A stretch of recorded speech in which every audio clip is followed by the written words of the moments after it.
It's the weekly on the Blue Room. It is the festive period that we've now entered. The match of the day, the Merseyside derby. It's probably not even going to be on match of the day. Last week was cancelled. To most people's positivity, the fact that we weren't playing Liverpool at Goodison Park ahead of Christmas, but that goes to the back of our minds now as we look at the three. We're going to look at the three ahead. Which become a little bit more daunting than playing Liverpool at home, which aside they're at the top of the league, you must have felt it was difficult enough as it was. But if you look at those three fixtures there, if you're watching it on YouTube, I've listed it and called this show Arsenal, Chelsea and Man City Happy Christmas. There's a bit of irony thrown in there as well.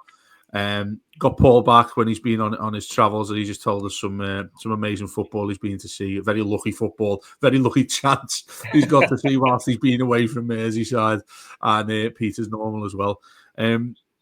Paul, I mean, you've been away. You'll have seen the Wolves game, won't you? I was at the Wolves game. I was back for that. Yeah. I mean, very. It's a strange thing to say about Everton, but it was a very Jekyll and Hyde sort of performance, come from nowhere really. Given that even with the context of Wolves being really poor and potentially their manager's about to get the sack, and Everton winning 4-0 at home, didn't really see this coming, and it was a genuine 6-pointer as well. Yeah, I don't think anyone saw it coming, to be honest, Dave. I mean, I'm guessing that's still our biggest winner under Sean Dyche since he became manager. And the 5-1, isn't it? Yeah.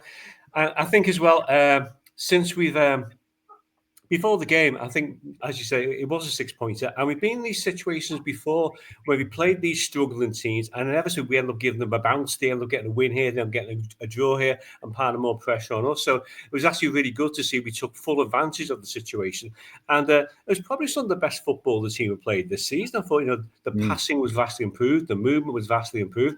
I thought Ashley Young had one of his best games ever. Strange enough, before he took the free kick, I said to my son, "Oh God, don't let Ashley Young take this free kick." And he goes up and bangs in the back of the net. So, yeah, I thought his form in particular has really come on in the last few games as well. But I thought the whole team played really well. I thought Garnagay was good in midfield as well. Defence looked solid again. And we took our chances, which is most unusual for us. And I thought that Craig Dawson guy looked quite good in front as well. So he's somebody else we should maybe be checking out in the January window. But yeah, a good performance, a well-deserved win. It was a much-needed win as well, because suddenly from the gloom that had been kind of enveloping the club after the last few performances, particularly after the Brentford game, it just gave everyone such a massive boost. And wasn't it great at the end of the game? You're walking down the back of the Gladys Street, everyone's chatting, everyone's singing, everyone's in a buoyant mood, and suddenly, although we weren't before, I think people were starting to feel a little bit more positive about the outcome of the derby game if it had gone ahead on Saturday. So, yeah, the right results at the right time. Given our run of fixtures coming up, it was a massively important results. And if the derby had gone ahead, our next 4 games would have been against the teams who are currently first, second, third, and fourth in the Premier League. It doesn't really get much tougher than that, does it? No, it really doesn't. And that's how crucial that win was. I think you're spot on there. Pete, I mean, I hate to get into this early doors, but obviously Sean Dyche's future with us has been the most consistent narrative that we've spoken about for quite some time now. If he goes and gets a victory like that, 4-0 at home against Wolves, does that extend a sort of stay of execution really at Everton? The fact he's gone and got a 4-0 win. I know myself really. And we've had too many of these conditions in years gone by. Personally, I think I can't really change my opinion when you get to a certain standard under a manager, regardless, unless they do something stupid, which we'll get onto in a minute about the games we've got coming up. But does that, in your mind, make sure you ensure that, well, the new owners are set to come in any coming day now? Do you think that affects anything at all, the fact that he's gone and won 4-0, or would you just stick it strictly to the context of Everton have got 3 points and moved 5 points above the relegation zone? I'm of the opinion I don't think it changes anything.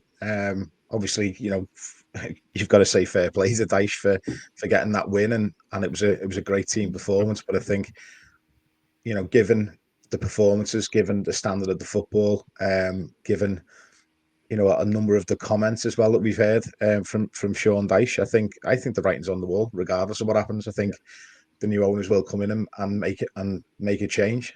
I'd be surprised if that change happened before January, because I think, you know, it's a bit too much of a baptism of fire to bring a new manager in and just expect them to go into games against Chelsea and Man City. But I certainly think that any decision on Sean Dyche's future has already been made by the Friedkin group. Whether they decide to keep him till the end of the season, I think, and hope that he can, you know, keep us in the Premier League. That's obviously an option, but my gut tells me that they will want to have a bit of a clear out, and they'll want a fresh start.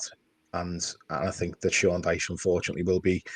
I say unfortunately, I don't like to see anyone being sacked, but I think that Dyche will be on his way. I say I'm not someone who's you know, anti-Dyche or anything like that. I've got a lot of respect for what the job that he's done at Everton Football Club. I think that keeping us up the last 2 seasons, under the circumstances, under the pressure, with everything else going on off the pitch as well, I think he's done a great job, to be honest with you. But having said that, if we're going to move forward as a football club, I think we need to have a more modern manager, a manager who's going to be a lot more, you know, proactive, a manager who's going to be a lot more expansive with the style of football that he wants to implement, and a manager who can instill confidence into players. And I unfortunately for Sean Dyche, I don't think that he's the man who ticks all those boxes. To take a step back on all of this, Paul, and you know, if you were to freeze time with Everton right now and sort of just read back up going over the last 2.5 years since he's been there, but nearly 3 years is it this has been with us. Yeah. You know, you look at this situation, and if we were in this position in the last 2 seasons, or go beyond that to Lampard and go beyond where we've had to fight to stay up towards the end of the season, if you were to be told that Everton are 5 points clear going into New Year, obviously that will, I'm pretty sure, be a lot different and probably a lot closer to the bottom 3, granted. But right now, if you were to be told that we were in this situation, 5 points clear of the bottom 3 at this time, I'm pretty certain, quite sadly, most people would take that. So it leads me to ask the question with Dyche. If he wasn't the way in which he is in regards to how he sets up, how he plays, I'd say the majority of fans are fed up with that. They don't want to see that. Nobody. I mean, I said it myself, and it was on the Radio Merseyside last week. I would be delighted if Everton had the most boring season ever that we've ever had in our history. Finish anything between 10th and 13th. You're safe by March or April even. Start of April, and I think, you know what, I'd be delighted. I mean, how many times have we complained about that? I know we're fickle fans, but you know, we'd be sat there kicking off about that and wanting to sack the current manager at that point, I'm sure. But is it with you just basically with Sean Dyche? It's not essentially the result; it's the way in which we're playing. Obviously, the result, if it's a defeat, goes hand in hand with how he's got Everton playing, but maybe that Wolves game as an example here. There's something effective that he can get, but it seems to be only in a very limited and particular circumstance that he's able to do so. Yeah, I mean, I think that there's kind of a number of factors here, Dave. I think there's more pressure this season with being the last season at Goodison Park. So I think most people's expectations have been raised in terms of the level performance, the type of football they want to see being played this season. We want to create memories at Goodison Park this season. I think so far the only game that's created memories for me is the Wolverhampton Wanderers game. So that's part of the equation as well. I think there's an expectation, particularly the way we finished the end of last season, that we pushed on a bit more this season. I mean, we kind of stuttered and stalled and never really developed. I think the other thing with Sean Dyche is he has shown from time to time he can produce these superb one-off performances. So the Derby win over Liverpool last season, the 5-1 win at Brighton there you mentioned before, the 4-0 win over Wolves. So there's certain times when you see, actually, you know, if he sets up correctly and believes in the players that he picks, he can play some good football and can get some results. But it's the inconsistency. It's the games where we seem to lack ambition, lack creativity, where we struggle to create chances, where the passing is abysmal and where we get cut open by fast-paced opposition forwards. They're the ones that lead to the frustration. So, yeah, I mean, being in this situation now, as you say, you could argue it's slightly artificial because the situation could deteriorate after this upcoming set of fixtures. Although, having said that, whether they're quite as ominous as what they looked at the start of the season, I think is open to some debate. But, yeah, it's the new normal for Everton, isn't it? I mean, sadly, this season, once again, for the 4th season running, has become all about the team staying up by whatever means necessary. And I think what I'm really intrigued about by the potential takeover when it happens is, what is the ambition for this club, for the new owners? What is the strategy? Have they bought us because they see us as a team who will fight relegation every season and they're quite happy with that? Or do they have wider and more ambitious targets? Do they see Everton getting back up to challenging for the top 6 place? And depending on what that strategy is, depending on what the ambition is, I think that is the key to Sean Dyche's future. If they are quite happy with us being a lower to mid-table Premier League team, well, they might make a decision that Sean Dyche is okay if he judges them by that measurement. But if they are thinking to emulate the success they achieved at Roma, winning the Europa Conference League, getting to Europa League final, then they're going to have to make some big decisions about what they see as the future for Everton. So if you'd said to me at the start of the season, would I be happy to be in this position now? Yeah, possibly, yes. But I think my ambition for this season was to finish at least mid-table. And I just wanted some memories to take away from Goodison this season. And I say, apart from that game a week ago Wednesday, I've not got many. I don't know about you two. Yeah, I think you're spot on there. I think that's important to add that to the list of well, in that time of year, aren't we? The list of what you'd like from Father Christmas is that you get those memories in the final day, the final week, the final year of the season at Goodison. Which is it's coming vastly quickly upon us now, isn't it? When you think there's only 5-6 months left maximum. Well, when we played that final game against Southampton at Goodison, I'd hate to thinking ahead to that. Just going off on a tangent here, thinking ahead to that. If we were to lose that game against Southampton, that would be devastating. That would be so devastating if we go and do that. Having said that, I'd swap it for Everton still being guaranteed as a Premier League side. if you had to choose, you didn't have to beat Southampton and then go away to, where do we got last season in Newcastle, aren't we, away? Is that last day? Yeah. As long as we don't have to go there and win something, then I'll be fine to say goodbye to Goodison and say farewell. we'll have good memories, but it won't be a defeat against Southampton at home. With what I asked there, Pete, and what I just asked Paul there about that, would you go as far as saying if Everton were making, and I'm pitching a load of scenarios here to you, like just different sort of views of what things might have happened if he'd done things differently. And I'm sure when Sean Dyche eventually leaves Everton, or whenever that may be, I would imagine, or I think if you're only human as a football manager, you're going to look back and think, I should have done this differently, I should have done that differently. Ironically, I don't think he's actually that type of person. I just think he'd look back and say, well, I did everything, and he'd be very stubborn about that, which is the common theme on ex-Everton managers, as we've spoken about quite a lot. But it's as simple as you to say, well, this season, it's been really strange for me because staying in the league, like it has been for the past, near half a decade now, sadly, staying in this division has obviously been top of the list by far. Anything else, really, that's a priority, regardless of how it's done. Would you go as far as saying that if Everton played differently, if Everton were to get, I don't know, Graham Potter's been thrown into the mix, hasn't he? I was writing down, it seems to change daily, who the favourites are for the job. Moyes, obviously, is up there. All that sort of different styles of play that could come into Everton there. If you were in this position, but you had a manager like Graham Potter who keeps the ball on the floor, plays out from the back, Everton go and do some, fantastic play. Basically, what Paul said, ironically, happened against Wolves, where he decided to open up the floodgates a little bit, didn't he? Sean Dyche and how Everton set up. It wasn't just route one to Calvert-Lewin. It wasn't just let's sweep it down there and chase after the lads like it's a rugby league game. It was different. Do you feel as if we wouldn't be having this conversation if we were in more of that style of football, but Everton is still the same position in the league, if you get what I mean? Would you? I don't think personally we'd be sitting here complaining about Sean Dyche as much as we are. I think first of all, in terms of possession-based football, I'm a big believer in you've got to get the right balance.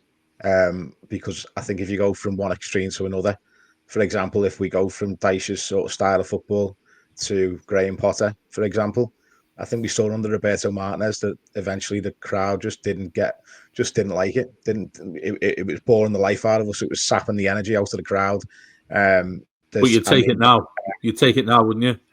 Well, do you know what? this is the thing. I personally hate with a passion that style of football. I despise it. I hate this passing out short from the back nonsense that people try and do, and people try and emulate Manchester City. Manchester City have got 4 players for every position, and they're struggling with continuing with that style of football. I personally think that you've got to have the best players in every position to be able to execute that style of football efficiently and effectively. I don't think we've got the squad of players to be able to do that.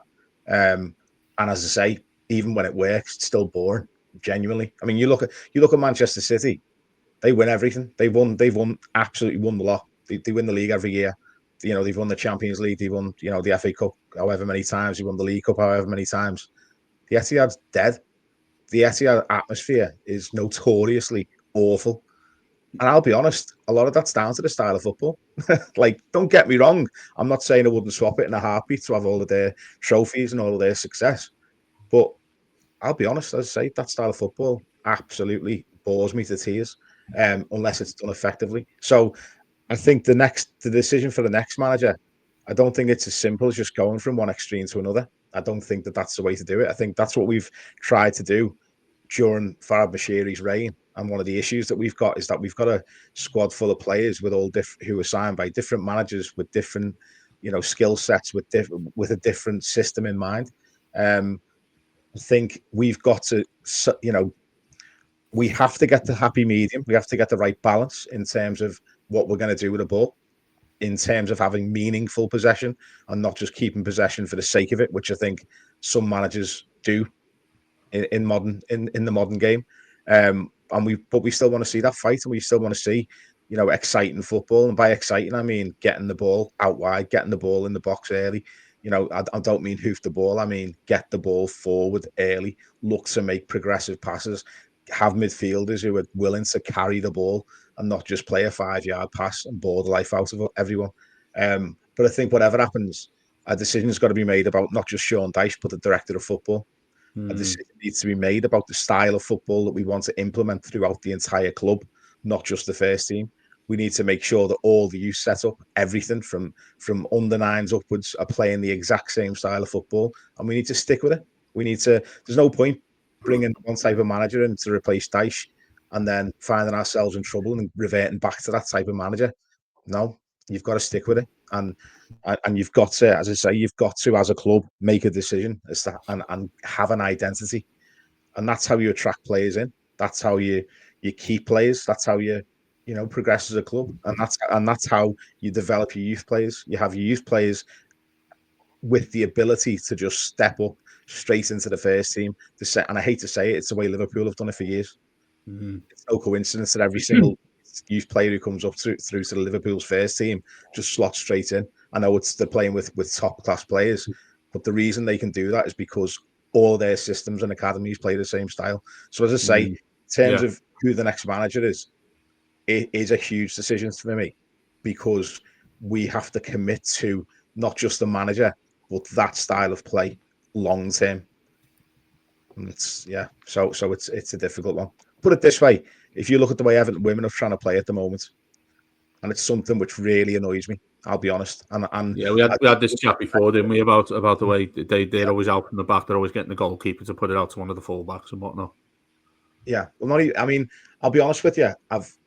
I've got a lot of time for Brian Sorensen. I really do. I think he's a really nice fella. I think he's again, same with Sean Dyche. He's working with not just one hand, two hands tied behind his back. I don't think he's been backed properly by the board. Well, there isn't a board, is there? But he hasn't been backed anywhere near enough in terms of signings, in terms of money, in terms of investment, for obvious reasons. But having said that, when you see him setting out a team to try and play the ball out from the goalkeeper on every goal kick, and every goal kick actually feels more dangerous than us conceding a corner, then there's a problem there. And unfortunately, the stubbornness to stick to that style of football, and the stubbornness to try and keep, even with players out injured, even with players playing out of position all over the pitch, the insistence on playing this style of football and this system is so damaging.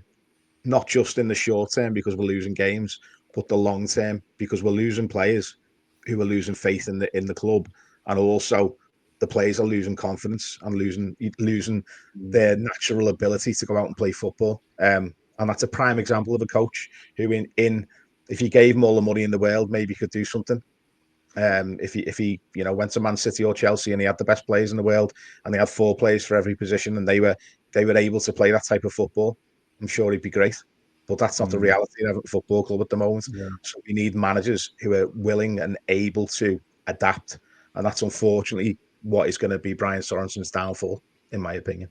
Yeah, and that's, you compare that to probably hand in hand with Sean Dyche, isn't it? He's not for changing. In terms, I know we said about Wolves there, but that's very, very much a one-off. We walked away from that game thinking, was that really Sean Dyche as the manager? One of the points I want to pick up on what Pete said there with this, Paul, is academy-wise. Now, I think recently, certainly from the shows we've done, quite a lot of criticism and emphasis on academy-wise. Everton's academy, I think, should have been or has been in the wrong sort of way under the microscope for quite some time, given the lack of players we've been able to put through. I think we've probably got one of the worst managers in regards to checking out what's going on in the academy and having a pathway through from those young lads coming all the way through to the first team. I think Harrison was the only one we've seen, really, isn't he? In recently, and he's got on off the bench for the last 10, 15 minutes. I can't think of too many others, really. We've had a right back who started against Spurs. We haven't seen him since. It's been an issue for me at Everton for quite some time, to be honest with you. I know we've got Leighton Baines down there, which is great. And again, I mean, I'd never have a word against Leighton Baines, whose birthday it was, I think, yesterday. Yeah, he's 40, wasn't he? Yeah, I'd still have him playing now if Ashley Young's anything to go by. He doesn't look any older, does he? Leighton Baines than he was when we first signed him in his mid-20s. But with that side of things, though, I mean, I'd never noticed. For instance, with Sean Dyche, one thing that I remember earlier this season was it was notified that he went to one of the under-23s game at Prenton Park. And the reason in which it was made any sort of headlines was the fact that it was the first time, or he very, very rarely ever goes to do it. And I'm just thinking that he's that enclosed in the way in which he's run Everton, the way in which we play. Obviously, we speak a lot about that. But how there's various options to change things up. And I think it's just a common theme what we started speaking with here, with what we've seen that was different against Wolves. Just feels to me it's just a bit too late in the day in regards to his future with us, but also, look, all of us, I think at some point you go up and you really want to scream in his face, listen, mate, you just need to do this, you need to do that. All got our own opinions, of course, but I think any other manager in football, if you were to speak to them behind closed doors, they would say, well, there's various things you can do to work your way around the situation Everton are in quite a lot. And you need to have to have a look. I mean, we spoke about the bench a lot. He's not making subs until after 70 minutes. He's not making subs in order to affect the game quick enough. Everton have either already lost the game, or you're not going to make any difference by doing so late on. Almost a token gesture for some, when they come on, like the young lad who I mentioned there. I don't look when he comes on and think, you know what, he's going to start next week. It's basically, let's see what he's like for 10 minutes. You're far too cautious with that approach. I do have concerns about the academy for that going forward, because if there's no straight pathway, anyone who's decent is going to go, and the others, the comparison between the way Everton play and the academy, I cannot for 1 minute think that Sean Dyche and Leighton Baines are talking to each other about how they want to play the way Sean Dyche has it for the first team as well. So I think there's a real issue with that going on. I think that, like you mentioned there, Pete, I think you see what's happening over at Liverpool. Everything is in tandem, really, in terms of you've got a manager wanting to implement a style that he wants to play, and that's introduced into the lower ages of players there. I think it's a pretty simple thing to talk about and what you should essentially be doing, isn't it, really? But Sean Dyche certainly doesn't seem that, to my knowledge anyway, unless anybody else could tell me different about what he's trying to do there. I really hope he's not been turning up at these games telling them, listen, you just get it over the halfway line from the goalkeeper and all that sort of thing. But, then again, that wouldn't surprise you, would it? Coming up now to these games, Arsenal, Chelsea, Man City. and we've spoke about there or hinted at the new owners coming in. Look, Everton, the likelihood is we don't lose those 3. Hope we don't. Two sort of ways I want to go about discussing this with you now. Starting with yourself, Paul. Firstly, do you see Everton having a chance in any of these 3? Because normally I would say Chelsea at home is one that we've in recent years has been one that we've sort of stepped up and got a result against. This is a different Chelsea this season, though, as we've all seen so far. You've got a manager there to say you've got a manager there that you maybe look at if you're Everton's new board, thinking, do you know what, you can go and pluck someone from somewhere else. They'll ultimately come in and do really well. Which he's done with about 1 million players. He's managed to put 11 together who actually work with each other. But with these 3, and twofold that question, if he loses these 3, is that him gone?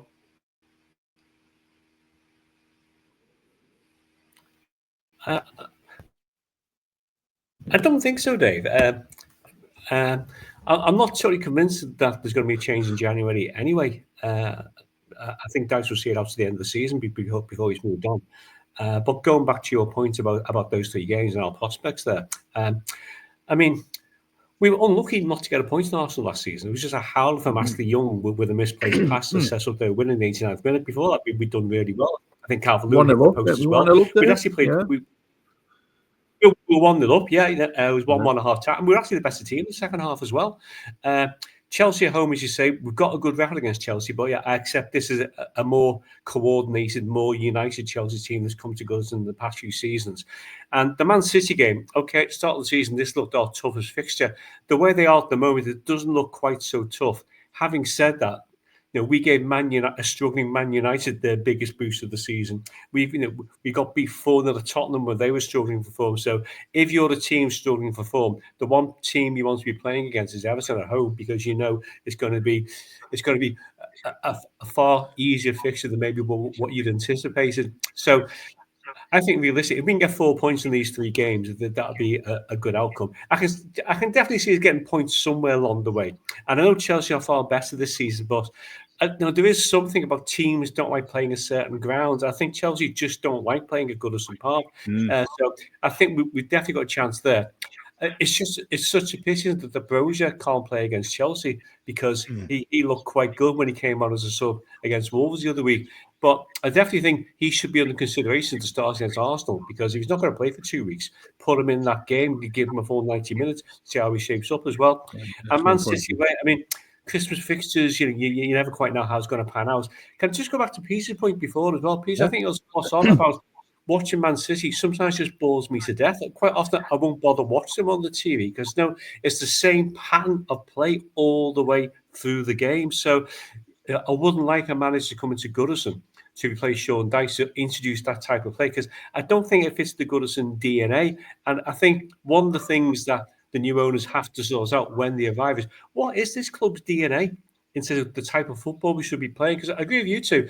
Sean Dyche and Leighton Baines probably don't have a similar footballing philosophy, do they, in terms of what they're expecting from their teams. And I kind of look at a club like Brentford, who I remember a few years ago when Mark Warburton was manager there, and he suggested he wanted to change the playing style. And the board says to him, no, this is our playing style, mate. If you don't like that, you move on. He moved on. So every manager that comes to that club inherits a playing style. At Everton, every manager comes into the club changes the previous playing style. So where that leads to players, I have absolutely no idea. So, I mean, that's something fundamental that needs to be looked at as well when the ownership issues go through. But going back to our list of fixtures, to be honest with you, I'm more worried about the Peterborough game. I can see that being a bit of an upset for us as well.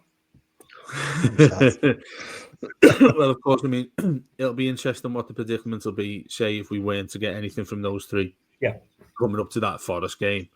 That probably, if we were to not get anything from these 3 games, that probably is the last of Sean Dyche, should he not get a result against Forest. I'm pretty sure we'd be inclined to agree with that. Owners as well on the horizon, or already there. I mean, it's meant to be done in hours, days, whatever it's going to be, maybe a week or so. They come in and do that. If you've read anything of greater knowledge on what they've done at Roma, I think I'm right in saying this, in the last 13 years, they've had 10 different managers. I think if you were to include the manager that have come in there, caretaker manager Everton, we've done exactly the same. So I mean, we're pretty well known for that, aren't we? In these years gone by. I mean, I don't. I buy into when people say as fans, well, we can't keep changing it because it doesn't work. We can't keep changing it because it doesn't work. What frustrates me about that is that doesn't mean you shouldn't change it. That doesn't mean, oh, because we've done it before and it didn't work, we need to keep in this line, because it's not an ongoing. It's not immediate. It's not something that is set in stone. Oh, because if we change it, it's going to go worse. Well, you get to a stage with a manager where, well, why would you keep him? Because it is going worse. So you have to change it. You get to a point where you do have to change it. And I've reached that point several times under Sean Dyche. I know, Paul, not to overspeak what you're saying there, but you'd be willing to give Dyche more time in regards to getting us to summer, because it's probably a lot more convenient for Everton to sort things out then. With the way things are right now. And I think we're extremely fortunate. Like, I think we just had the same thing that we said, all of us, almost verbatim to last season, thinking that there are many worse sides, at least 3 worse sides than Everton. And that's essentially what the reason is, that Everton aren't in the real mire with all of this. It appears that that's going to be the situation this season, touch wood. Sadly, I know that look on your face there, Pete. It's not necessarily going to be that. I don't think it'll be that simple this year. I think Leicester is starting to show a bit. Ipswich feel like the Luton of last season, where you look at them, watch them. They've got a really, really good manager as well. That's probably going to go on to bigger and better things in Kieran McKenna. With us getting to that stage now, could you see Kieran McKenna go to City? Because you can see Kieran. Do you know, it's this is what really intrigues me as much with these new owners coming in. Because, like I said, they put Ranieri back in charge there, haven't they? They got rid of an absolute legend of a manager there as well.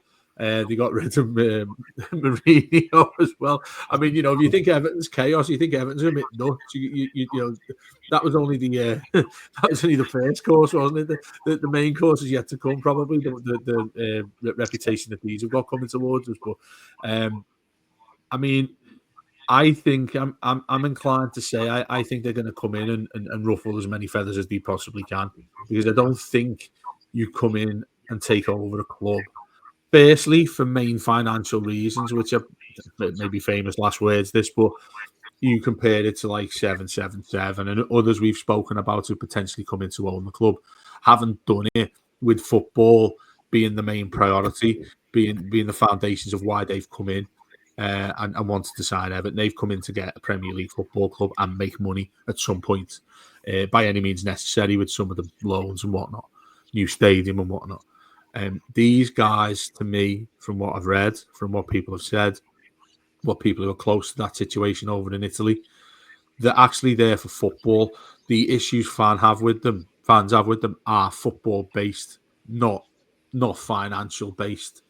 Which is funny for us when they come over for us. I mean, many fans, if they were to come in and get rid of Sean Dyche on day one when they've signed the dotted line and they come out on the pitch with an Everton shirt and everyone applauds them, people would be raving if they come in and did that and got rid of Sean Dyche. I'm pretty sure the I don't know, more fans than less would actually appreciate if that was the case and they had somebody else lined up to come in and sort this out.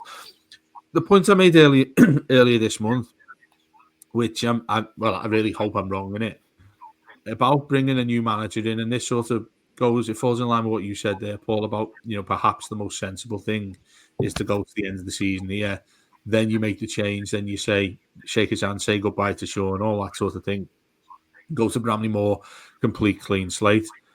The thing that I argued about this, Pete, was that if you were to assume, and again, this is me being really, really pessimistic with these games coming up, I suggested, and obviously it's not going to happen, but I suggested that if you were to implement a new manager, I'd go as far as doing it as soon as possible.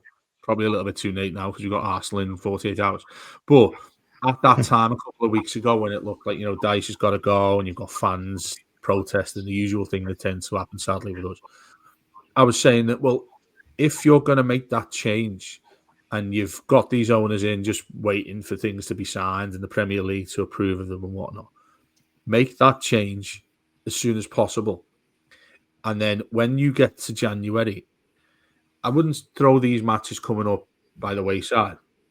But, let's say Everton aren't likely to get a point. Regardless, we can all we can all give our predictions later on what's going to go on in these 3 games. But the likelihood is, given who they are, Everton lose these 3. If that's the case that does go on to happen, I think Everton have therefore wasted a month, including the derby in this, a month's worth of potential setting up a new manager coming in.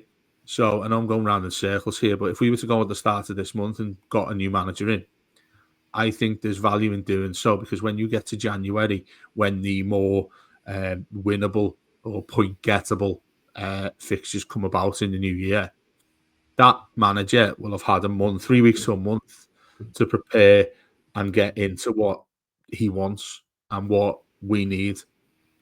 Which obviously, if Dyche is getting sacked, whoever does it, the club, the new board, whatever, they've made that decision anyway. And we all, as fans, many of us wanting to go in the next, hour to 6 months, don't we? And if they were to do that, I mean, it's right out of the ballpark, isn't it, to suggest this, but it would actually give somebody coming in some time. Whereas if we get to January, and like I said to Paul there, which I think we were in agreement with, if he was to lose these 3 and then Forest, that would probably be the end of him. I'd be surprised if it wasn't, particularly with new owners at that point. So why not? Why waste time when you could go and get somebody in right now? You're basically giving them a free hit at these games coming up because the expectancy is not there anyway. I mean, is that me being a bit ludicrous and actually fall in line with what these new owners are probably going to be, and absolutely bonkers when they come in and we'll have a new manager every week?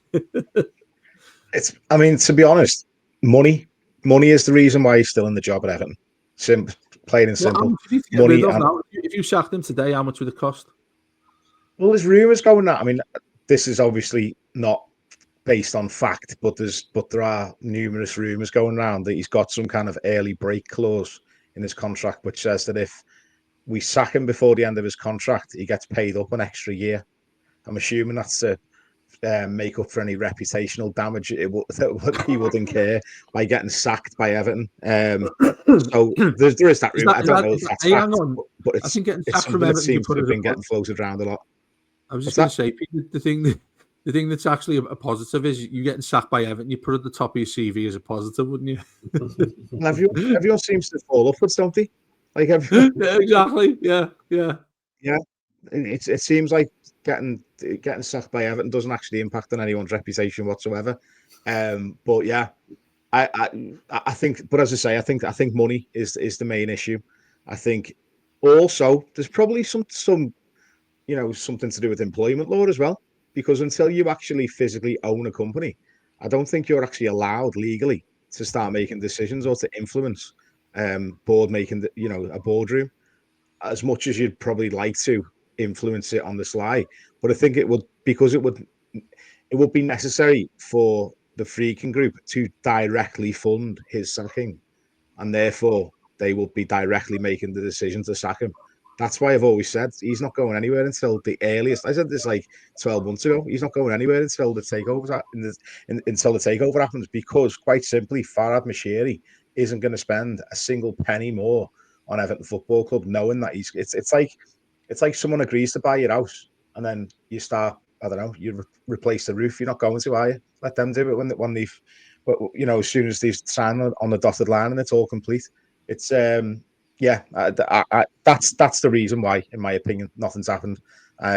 Certainly when you look at last season when we had really tough runs of results, I just think that the club just don't have the funds to be able to do it. And also, the other thing you've got to bear in mind as well, in terms of PSR, when you sack a manager, in terms of when you buy a player, for example, the cost of that player is spread out over a contract. So a £30 million signing won't actually be a £30 million PSR hit. It will be the down payment. So it would be like the first 5 million or whatever you agree with the selling club. when you sack a manager, it's all in one hit. So say, for example, if we're saying £5 or £6 million to sack Sean Dyche and all his staff and to pay them all off, possibly more if you have to pay Sean Dyche off for an extra season and his staff. Well, that £5 or £6 million might be the difference in us being able to buy a striker in January, because the down payments on a striker might be £5 or £6 million for the first payments on a £30 million transfer. So in terms of PSR, you've also got to bear that in mind. Until we have increased revenues, until the takeover happens, and we're guaranteed increased revenues to be able to cover any losses that will impact PSR, we've got to be really careful with every penny that we have. And again, they might look at it and think, well, the caveat to that is that I've seen other people say this, that if you finish one place higher in the Premier League, it probably covers the amount of money that you'd have to pay Dyche out. But again, it's a gamble, isn't it? It's a £3-4 million gamble on getting higher, and hoping that the players who are ultimately out on the pitch performing, hoping that they can improve exponentially under a new manager. So I think that's, as I say, I think that any decisions over Dyche's future will be made when the new owners come in. The most important decisions for me as well, in terms of what the Freaking Group do, it's not even necessarily the manager. It's, as I was saying before, it's a director of football. It's the structure of the whole club. It's who you appoint on the board. It's who has overall control of the football club. We've been such a rudderless ship for so long now. People used to sort of say when we were protesting against the board, and not all of us, but some of us were protesting against the board. Eventually, it was a large number of Evertonians who wanted that board replaced because of what was going on. As it happens with the PSR and everything that happened last year, it turns out we were right. We were right to protest. We were right to want a change at that level, at boardroom level at the football club. Those positions are so important for us because they're not the type of positions you shop and change every year if things aren't going well. They're there for the long term. As I say, in terms of the director of football, I think the first decision they've got to make isn't Sean Dyche. The first decision they've got to make is Kevin Thelwell.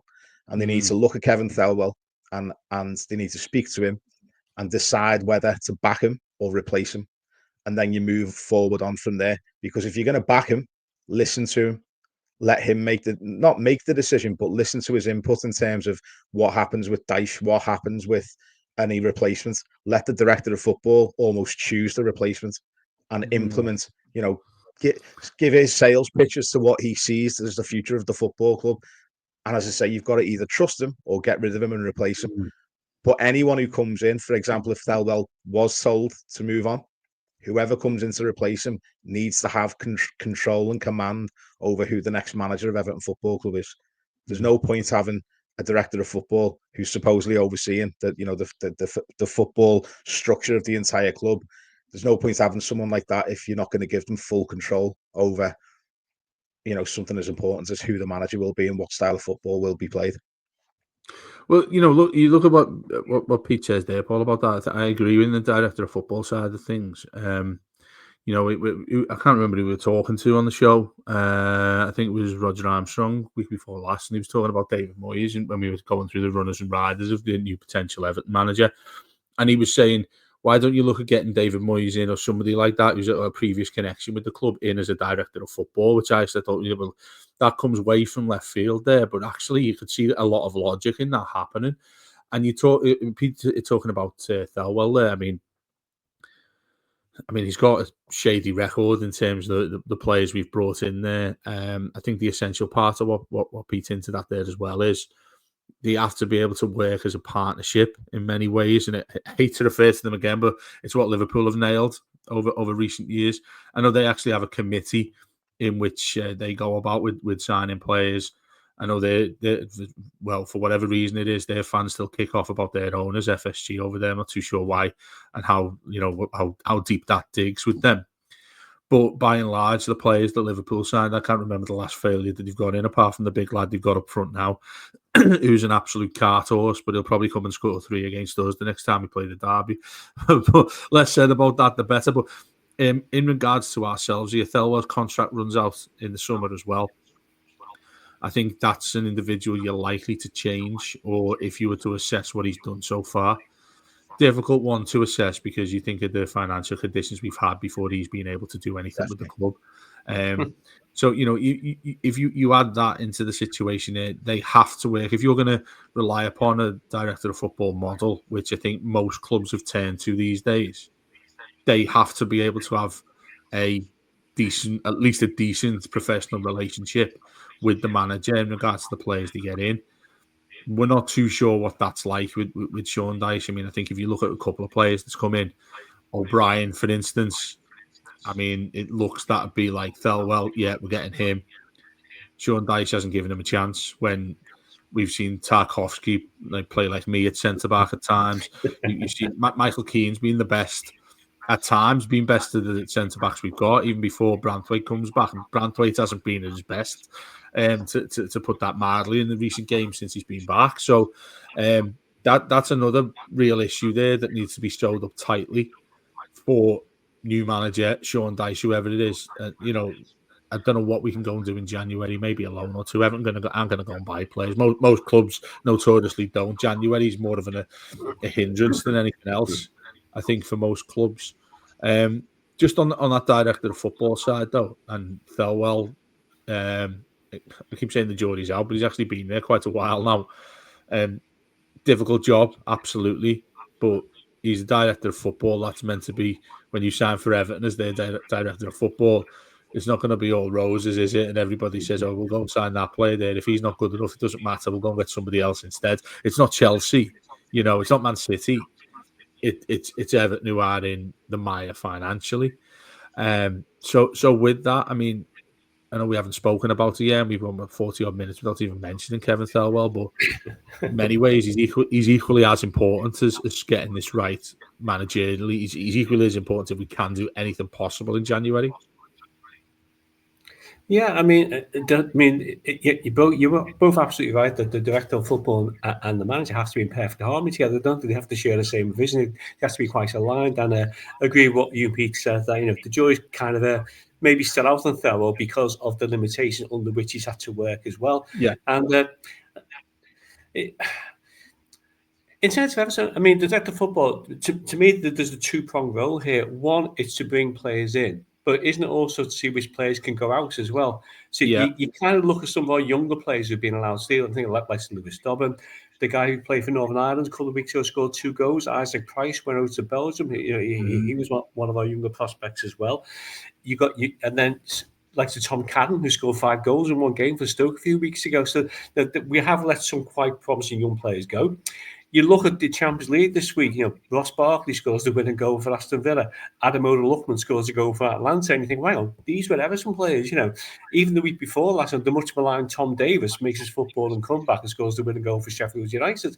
So we've had some pretty good young players at Everton over the years. And going back to what Pete was saying before, we just don't seem to have found a route for them to integrate into the first team. So I think for me, the director of football has a two-pronged job here. One, to bring players in, but also two, to identify the players who shouldn't be here. And I think sometimes finances have dictated we have to sell some of our best young prospects because of the situation we found ourselves in. So, I think the director of football and Sean Dyche are linked to me because if you're going to go for a complete clean sweep, it makes sense to bring in a new director of football with a new manager. Now, going back to Sean Dyche, I'm quite happy if the owners make a change in January on the condition they've got somebody lined up already. What I don't want to be is in the situation we found ourselves last 2 times, where in January, the last week of January, we've appointed a manager and given absolutely no time to operate in the market, which goes back to what you were saying before as well, Dave. And in terms of our footballer philosophy, footballer strategy, only Everton 2 seasons ago could be chasing a new manager, and the two they interview are Bielsa and Dyche, whose football philosophies are completely different football spectrum, and that kind of gives you an idea of kind of the chaos at that level. And going back to what Peter was saying before about the boardroom, in some ways the boardroom appointments are absolutely as crucial as the playing staff appointments, because if you've not got the right people at the top of the club, everything that affects the rest of the club cascades down from that. So the actual functioning board is, in some ways, is a more important appointment for the club than a director of football or the manager. And going back to what you were saying before, Dave, about David Moyes is director of football. Yeah, I think in theory that's a good idea. But if you're the manager working under Moyes, or you think, God, if I mess this up, there's my replacement sitting behind me there. So, yeah. But yeah, I can see the logic of that as well. Well, if you can imagine as well, if you're at the end of a game, you've gone and lost 2-0, David Moyes knocking at the door saying, "Man, you should have done this, you should have done that." I mean, that's the issue you'd have, I think, and I think he's that exact type of stubborn gentleman. He'd do that if he's just sitting on a different office away from where the team is next door. We'll leave it there, lads. We've got Arsenal, Chelsea, and Man City coming up as been the emphasis of what we started talking about in how Everton's Christmas and New Year run of form goes. I know you've gone much more positive than everyone else. You've shown your cards quite early there, Paul, and what you were saying. You think 4 points is possible out of those three. I think I'll have more than the Baileys on Christmas Day, on New Year's Day, if that's very much the case. Pete, what are you going for with those 3 games? We'll eliminate Forest for now because that's not a top 4 side. Well, neither Man City at the moment, I suppose, but, you know. It might be by the time we play them. I'm a believer at this point in the season of expect the worst and anything else is a bonus. I'm going to go for 0 points, possibly 1 point, and anything more than that will be a bonus. I think it's crucial that we don't get absolutely hammered by all 3 teams. I think the game where we've obviously got the most chance of picking up a point is probably Chelsea at home. Arsenal, notoriously tough place for us to go at the best of times, and I feel like that's going to be a really tough result. Having said that, Sean Dyche, if there's ever games where you think his style of football might actually come into its own, it's against teams who are going to attack you. It's against teams where you're not expected to have much possession anyway. Maybe all of this running and all of this playing without the ball might come in handy over the next 3 games because we'll be used to not having the ball. But yeah, my prediction, my honest prediction, is 0 to 1 points in the next 3 games. 0 to 1. You're sitting on the fence there, aren't you? No, I just think if we somehow manage to get a draw against Chelsea at home, but again, we might surprise everyone. Expect nothing, and everything else is a bonus. Yeah, as is life, eh? But looking at these fixtures, I think that the important point you made there is that's where Dyche generally comes into his own when you're playing against a side that is automatically going to have a hell of a lot more of the ball than you. The problem we've got is when we've actually got the ball. That's the problem. When we're expected to go out and beat someone, that's where our problems are. That's it, mate. It's like I was going to get a tattoo on it because I used to say it every week. Everton with less possessions a far better side than when we have it. And that genuinely, I think statistically we only had one more. I think against Wolves we had more of the ball then. It's probably one of the very, very few matches we've won under Sean Dyche, having more possession than the opposite side. With that in mind, though, Arsenal away is probably, over the years, my most dreaded fixture in a season. I don't think we're going to get anything there, let alone a shot on goal. Chelsea at home.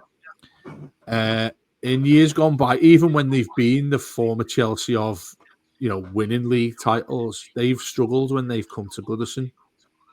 So I think we can get something out of Chelsea. So I'm going to put a point into that one. Manchester City. This is a different Manchester City that we've been to. Now, I bet you when their fans seen the fixtures over Christmas, they've thought, you know what, the side that I want at home is Everton when it comes to the situation we're in. But like I said, they're a different beast now. They don't look like, or it might look likely they don't get through in the Champions League. I was only informed that when you go out of that, you don't get put in Europa. You're just out of Europe completely. With not getting through into those playoffs and the knockout rounds. So Manchester City are a little bit of a different beast now. Got big lads there at the back who maybe keep Erling Haaland quiet because he hasn't been in his finest form, has he, in recent weeks. I'm going far too far there. Man City will be adored and Everton be 4-0 up by half time. So I'm going to go a very, very optimistic point that we take against Chelsea. Where that leaves us after Boxing Day who knows? I mean, I would not see us going into the bottom three, given with this 5-point cushion that we've got right now. If we're still 5 points out of the bottom three, I think I'm going to go somewhere even better for New Year, to be honest with you, because I'll be celebrating that one. But yeah, I mean, it's sad, isn't it, really, to be talking about that situation, such as the way Everton are these days. But thank you to everyone for listening. Great to have Paul back there after travelling around the world, watching all sorts of different enjoyable football. Pete, as always, it's great that the three of us have been talking again after a bit of a break. And I think we'll squeeze one in just before Christmas next week. Although it's my birthday next week, so I might not be here. So thanks for everyone for listening. I have to put that in there so someone wishes it to me, apart from I don't know anyone else. But yeah, thanks as always for listening. All the usual stuff's going on this week, as always, before the festive period properly begins. I know Matt will have done the subs weekly. He'll have the preview of the game against Arsenal. We'll have mailbag for all the fantasy fun and festive fun that'll be going on in that as well on Friday. And then, of course, post-match after that game away at Arsenal, which let's hope we're not wincing when we all talk about how Everton played. Thanks very much for listening, and we'll be back soon. Well, let me stop that.